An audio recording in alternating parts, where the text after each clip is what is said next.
अस्सलामु अलैकुम वरहमतुल्लाहि वबरकातुहू।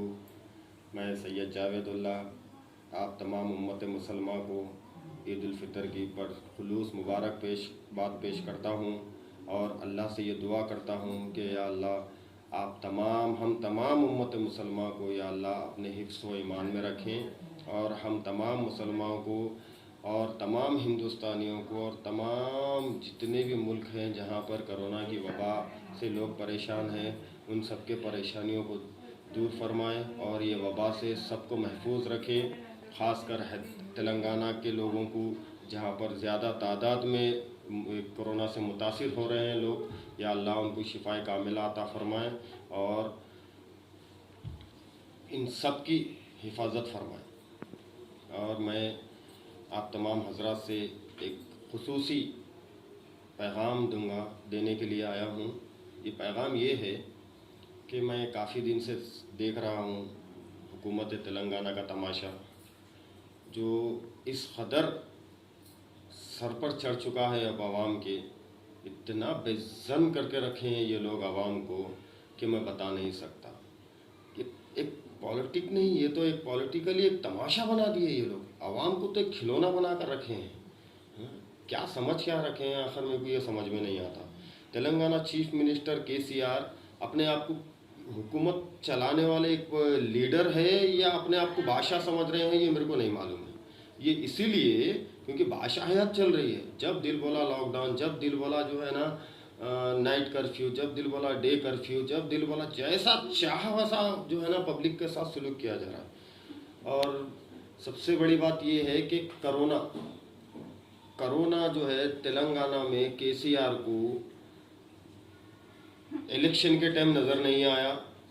कोरोना जो है ना नागार्जुन सागर इलेक्शन जब था हालिया, उस टाइम पे भी जो है ना तकरीबन कोरोना के पेशेंट्स थे, तकरीबन कोरोना के जो है ना मुतासिर हुए हुए लोग थे। हाँ, आवाम दुनिया का परेशान थी जब भी। हाँ, जब क्यों याद नहीं आया इसको लॉकडाउन करना। तो ये सब चीज़ें जो है ना पब्लिक के सर चढ़ चुका है। अब ये इनका जो है ना खेल, और इंशाअल्लाह ताला आने वाले इलेक्शन में पब्लिक इनको ज़रूर इसका जवाब देंगे। और उम्मीद करता हूँ मैं तेलंगाना की आवाम से कि आवाम अब खामोश नहीं बैठेंगी। अब आने वाले इलेक्शन में कानून के दायरे में रह के जो अपना एक अधिकार है, वो अधिकार अपना एक वोट है, वो वोट का इस्तेमाल करते हुए ये सब जितने भी ये जो इक़्तिदारों पर बैठ के जो हमारे ऊपर राज कर रहे हैं, हमको एक खिलौने की तरह इस्तेमाल कर रहे हैं, इनको हमारे वोट के ज़रिए जवाब दिया जाएगा इंशाअल्लाह ताला। और एक सेकुलर पार्टी को चुना जाएगा, एक सेकुलर कैंडिडेट को चुना जाएगा जो आवाम के बीच रहे, आवाम के दरमियान रहे, आवाम की फलाई बहबूद के लिए काम करें। ऐसे लीडर का इंतखाब करेंगे इंशाअल्लाह आने वाले वक्त में तेलंगाना की आवाम, और ऐसे लीडरों को जो है ना इक़्तिदार पे लाया जाएगा इंशाअल्लाह ताला। और उम्मीद है और जहाँ तक हो सका हम खुद कोशिश करेंगे कि आवाम अब अपने फ़ैसले बदले। अगर अभी भी अगर अपनी आवाम अपने फ़ैसले नहीं बदलती है तो मैं जहाँ तक के समझता हूँ आने वाले और 15-20 साल तक फिर आप लोग पीछे हो जाएंगे। इसीलिए पीछे होने की रीज़न एक ये है,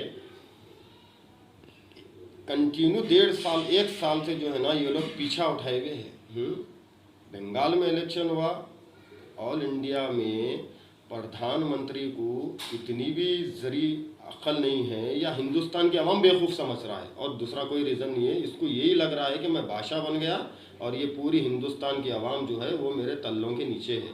इसका रीज़न ये मैं अल्फाज बोलने का, बंगाल इलेक्शन हुआ, हालिया की बात है ना, बंगाल में लाखों का क्राउड जो इलेक्शन की कैंपेनिंग में अमित शाह के साथ दौड़ रहा है, प्रधानमंत्री के साथ दौड़ रहा है, ममता के साथ दौड़ रहा है, हर जो लीडरों की कैंपेनिंग देखो आप, हज़ारों लाखों में लोग है। इसको कोरोना याद नहीं आया, लॉकडाउन क्यों नहीं करा भाई, वहाँ पर क्यों लॉकडाउन नहीं करवाया। तो ये सब जो है ना ये लोग बीजेपी, टीआरएस और टीआरएस के अलायंस समझ गए होंगे आप लोग। नाम भी ले सकता हूँ, किसी के बाप का डर चोरी नहीं है मेरे को, लेकिन मैं बताना ये चाह रहा हूँ ईद के मौके पर जो है ना अच्छी चीज़ें, अच्छी अल्फाज, अच्छी बात, अच्छे अंदाज ये पेश करना हमारी फितरत में है। हम एक मोमिन हैं, इसीलिए जो है ना हर चीज़ अच्छे से समझाना बेहतर रहता। तो मैं यही समझाना चाह रहा हूँ आप तमाम हजरात को कि देखिए अब अगर इलेक्शन में आप लोग नहीं संभलेंगे, अगर आप लोग अपने फैसले नहीं बदलेंगे, तो मैं समझता हूँ आने वाले फिर 15-20 साल आप लोग ये लोग के साथ यही अपने साथ होता जाएंगे, अपन सहते जाएंगे। तो और एक चीज़ ये भी कहना है मेरे को, जितने भी कोरोना पेशेंट है जो आज परेशान हाल है, आप जितने भी साहिब इस्तेदाद है, अल्लाह जिनको भी दौलत व माल से नवाजा है, वो लोग ये गरीबों के ऊपर तवज्जो दें। आपके पड़ोस में हो, मोहल्ले में हो, ख़ानदान में हो, आपके एरिए में हो, या आप तक कोई बात आपके कानों तक अगर पहुंच रही है कि कोई मजलूम, कोई परेशान हाल है जिसको कोरोना की वजह से सिलेंडरों की परेशानी है, कोई हॉस्पिटलों में पैसा नहीं बन सक रहे, जिनके डेथ होने के बाद भी जिनको जो है ना लाशें नहीं दी जा रही पैसों के खातिर, ऐसे कई मुख्तलिफ केसेस है। उसमें अगर साहिब इस्तेदाद अगर हिस्सा ले, उनकी मदद करे, तो मैं उम्मीद करता हूँ अल्लाह इसका अजर आपको दुनिया और आखिरत में इंशाल्लाह ज़रूर देगा। और दुआओं से गुजारिश करता हूँ आप सब तमाम हजरात सैयद जावेदुल्लाह के हक़ में दुआ गो रहिए। उम्मीद करता हूँ आप लोग ज़रूर मेरे लिए दुआ करेंगे। अस्सलाम वालेकुम। बिस्मिल्लाहिर्रहमानिर्रहीम। बिस्मिल्लाहिर्रहमानिर्रहीम। मैं मोहम्मद बाबर कुरैशी AIMIM इनक़िलाब मिल्लत पार्टी की जानिब से नेशनल कोऑर्डिनेटर होने की हैसियत से आज एक बयान जारी कर रहा हूँ मेरी पार्टी की जानिब से। और मेरे साथ मेरी पार्टी के जनाब उस्मान साहब, तेलंगाना जॉइंट सेक्रेटरी भी मौजूद हैं और दूसरे अरकान भी मौजूद हैं। और जो है सो मैं आपके सामने आज बड़े अफसोस के साथ जो है सो ये कह रहा हूँ कि आज जो है फ़लस्तीन के ऊपर जो जुल्म ढाया जा रहा है इज़राइल की जानिब से जो जुल्म ढाया जा रहा है उन मासूम नौनिहाल बच्चों के ऊपर, औरतों के ऊपर और नींद में सोए हुए लोगों के ऊपर जो है गफलत से जो है सो मारा जा रहा है। अरे बुज़दिल इज़राइल, अगर तेरे में दम है तो जंग का ऐलान कर। जंगें मैदान में होती हैं, जंग जो है मैदान में लड़ी जाती है। और आम आदमी आवाम के ऊपर जो है सो बमबारी करके तू क्या साबित करना चाह रहा है। जंग अगर लड़ना है तेरे को तो तू मैदान में लड़, जंग का ऐलान करके जंग लड़। और मस्जिद अक्सा की तरफ नज़र उठाने वाले, ये मस्जिद हमारी है और हमारी रहेगी और मस्जिद अक्सा हम लेके रहेंगे। और तू सुन ले, तेरे ख़िलाफ़ में जो है हमारी पार्टी की जानिब से इंटरनेशनल कोर्ट में जो है सो केस डालेंगे और तेरे पे केस चलाया जाएगा और तू जो है सो हारेगा, ज़रूर हारेगा। ये हमारा वादा है, हमारी पार्टी की जानिब से जो है सो ये ऐलान है कि जो है हम जो है तेरे ऊपर केस करेंगे, इज़राइल के ऊपर केस करेंगे, इंटरनेशनल कोर्ट में केस करेंगे। और ये हमारा वादा है तेरे से, मस्जिद अक्सा लेके रहेंगे, हम लेके रहेंगे। शुक्रिया, खुदा हाफ़िज़। अस्सलाम वालेकुम वरहमतुल्लाहि वबरकातुहू। सोशल मीडिया के दोस्तों के लिए जो मैं पैगाम रिकॉर्ड करवाना चाहता हूँ, ख़ासकर मेरा पैगाम आज 56 ममालिक जो इस्लामी हैं उन लोगों के लिए। 56 इस्लामी ममालिक, तादाद नहीं बताऊँगा मुसलमानों की कितनी तादाद है पूरी दुनिया में, क्या फ़ायदा कि गिनतियाँ करके बताया जाए। मैं तो उन 313 सहाबा की बात करूँ ना कि जिनके पास ईमान था, जो आगे हज़ारों का लश्कर देखते हुए भी काफरों से टकरा जाते थे ईमान की ताकत महसूस करते हुए। फिर मैं क्या कहूँ कि इतने सारे मुसलमान होने के बावजूद भी आज मेरी बहनों और माँओं और बच्चों की गर्दनों पर पैर रखा जाता है और कोई कुछ नहीं कर पाता। एक मुसलमान मुल्क ऐसा नहीं जिसकी गैरत ईमानी जिंदा हो। इस्राएली फौजी का ये घुटना मरियम असाफ की गर्दन पर नहीं, बल्कि 55 मुस्लिम ममालिक के हुक्मरानों की इज्जत और गैरत के ऊपर है। अगर कोई जिंदा जमीर हो तो जरूर महसूस कर रहा होगा इस घुटने का दबाव अपने जमीर के ऊपर। उसका जमीन पर गिरा हुआ स्कार्फ शायद काबे के गिलाफ से ज्यादा मुतबर्रिक हो, लेकिन ऐसा समझने के लिए किसी मोहम्मद बिन कासिम या सलाउद्दीन अय्यूबी का होना जरूरी है। आज सुपर पावर बन चुके ना मुस्लिम ममालिक, कितने सारे मिसाइल्स बना चुके ना। तो फिर मैं क्या कहूं कि मस्जिद अक्सा में रखे पत्थर तुम्हारे इन मिसाइलों से लाख गुना अच्छे हैं कि आज भी मस्जिद अक्सा की हिफाजत कर रहे हैं। हमारे अनबिया की सरजमीन पर रमजान के महीने में जिस तरह उन लोगों ने बर्बरियत मचाई, किसी को कोई फर्क नहीं पड़ा। यार किस मुंह से मदीना मुनव्वरा जाते हो? यार किस मुंह से हजूर अलैहिस्सलाम की बारगाह में जाते हो? तुम्हें शर्म नहीं आती कि तुम जाते हो हजूर अलैहिस्सलाम का सामना करते हुए? तुम्हें डर नहीं लगता कि नबी की उम्मत पर जुल्म बर्बरियत मच रही हो और तुम तमाशाई बनकर ऐसे हुक्मरान बन के बैठे हो कि तुम्हारी गैरत जोश नहीं मारती? फिर सही कहा ना डॉक्टर साहब ने कि दिल में इसके मोहब्बत नहीं है अगर कलमा सुनाने से क्या फायदा? कल में शौके तैयबा नहीं है अगर मक्के में आने जाने से क्या फायदा? खुश्क सजदे किए, खूब माता घिसा और पेशानी पे दाग सजदा बना, कल्ब दागे मोहब्बत से खाली रहा, यूं ही माता घिसाने से क्या फायदा? किसको दिखा रहे हो तुम ये जाकर? फोटो सेशन करवाते हो, वहां तुम्हें अपनी माँ बहनों की आओ बका सुनाई नहीं देती? तुम हज्जाज बिन यूसुफ से भी जालिम हो। उसने तो एक वो फासिक शख्स था जिसने खाना काबा पर पथराव कर दिया था। तुम मदीने जाते हो, तुम फोटो सेशन करवाते हो, तुम खुद को आशिक रसूल कहते हो। तुम मदीने किस मुंह से जाते हो?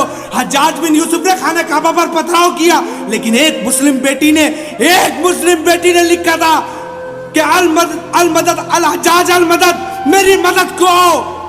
उसकी गैरत ईमानी जाग गई। उसने मोहम्मद बिन कासिम को भेज दिया कि तुम्हारे अंदर कोई ईमान का खतरा नहीं कि तुम्हें इतने सारे लोगों की, इतने मुसलमानों की आओ बका सुनाई नहीं देती?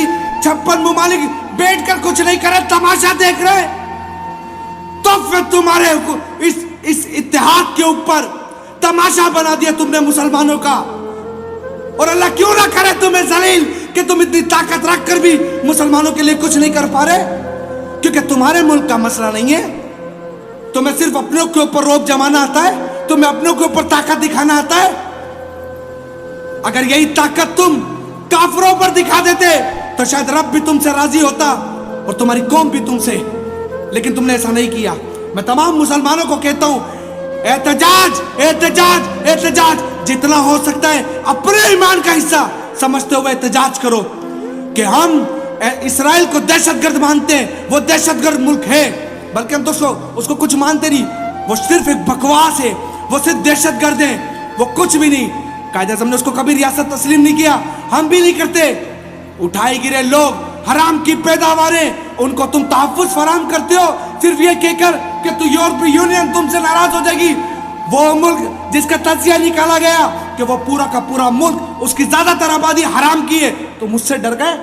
अगर तुम हजूर की इज्जत पर यह भी कर जाते ना, इनसे लड़ जाते, इनमें ताकत नहीं थी तुम्हारा मुकाबला करने की, लेकिन तुम जितना झुकते गए, दबते गए, कि तुम्हें उतना दबाते गए, क्योंकि अल्लाह ने साफ फरमा दिया कि यहूद और नसारा तुम्हारे खुले दुश्मन है। खैर, मैं इतना कहना चाहता हूँ, अगर गैरत ईमानी समझते हो ना तो अपने मुसलमान बहन भाइयों के लिए कुछ तो करो। अस्सलाम वालेकुम वरहमतुल्लाहि वबरकातुहू।